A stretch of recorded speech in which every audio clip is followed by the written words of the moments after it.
Halo guys, kembali lagi di channel Tinta Populer.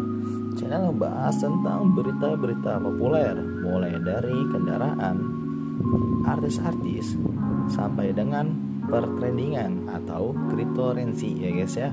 Nah, berhubung kemarin kita sudah masuki mode cryptocurrency sebanyak 2 judul. Nah, kali ini Bang Tinta akan men-share lagi info-info perihal cryptocurrency.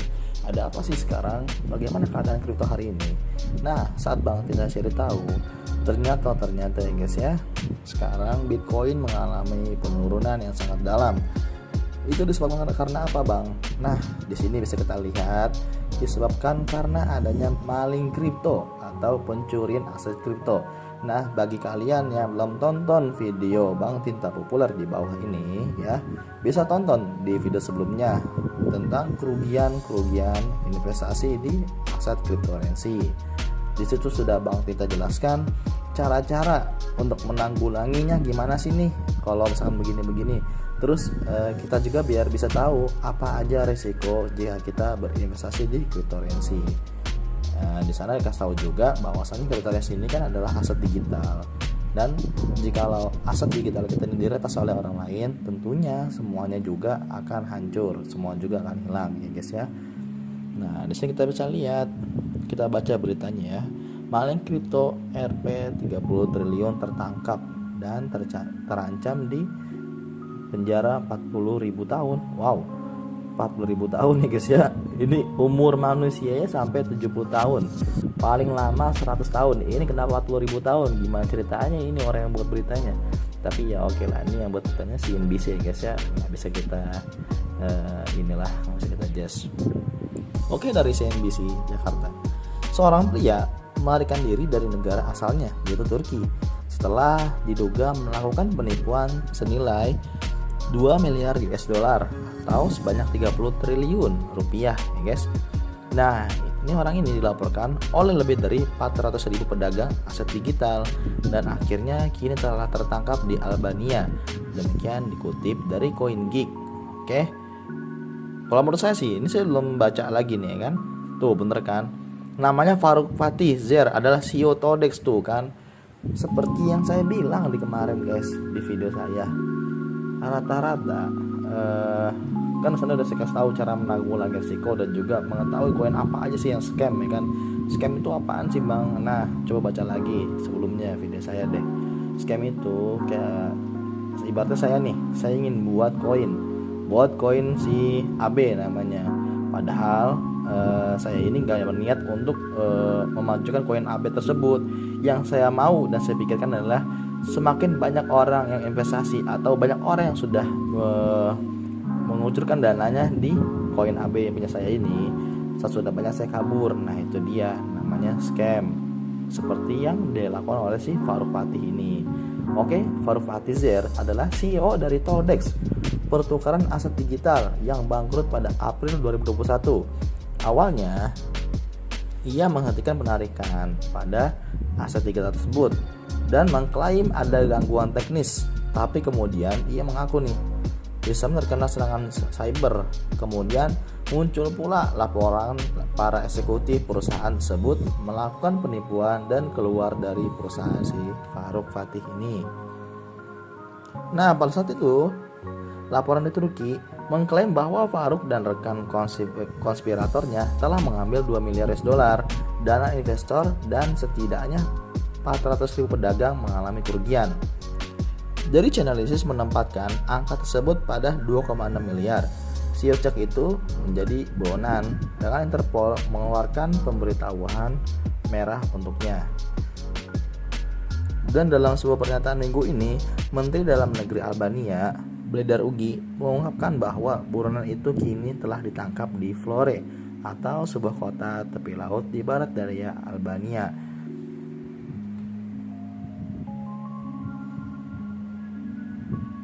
Nah, berarti dengan adanya berita itu jelas ya mengapa sekarang kita lihat di market pada hari Selasa ya.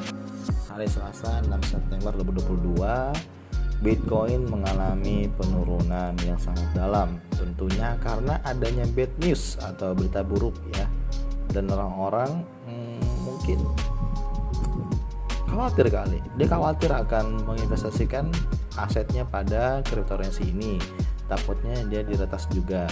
Sekarang Bitcoin masuk ke dalam fase 19.725 dolar per koinnya. Adapun Ethereum naik nih, dia jadi 1.631,15 dolar, naik sebanyak 3,88% nih guys ya.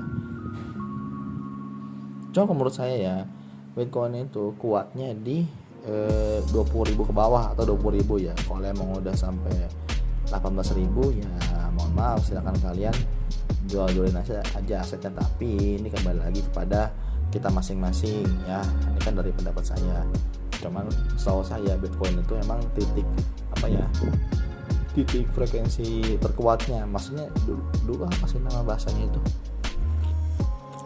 zona psikologisnya gitulah, semacam itu di 20.000 dolar. Kalau emang dia 20.000 dolar udah nginjek nih sekarang, kuat, insya Allah kuat. Susah untuk turunnya karena apa? Itu well atau mungkin orang cukong yang ada di dunia ini yang menginvestasikan di cryptocurrency tahu bahwa 20.000 dolar sudah sangat murah untuk koin yang bernama Bitcoin ini, dan banyak dari mereka yang memasang harga atau menaruhkan harga di harga 20.000 dolar kurang lebih gitu ya. Jadi jangan takut juga kalau masih harga segini, jangan langsung gegabah, jangan langsung jual ya, karena masih ada kesempatan bagus. Oke guys. Namun nih ya, IMF juga ada berita buruk dari IMF nih guys ya. Bagi yang nggak tahu IMF itu apa, dia yang membuat peraturan tentang keuangan di dunia, dan dia juga ingin membuat aturan tentang cryptocurrency lagi.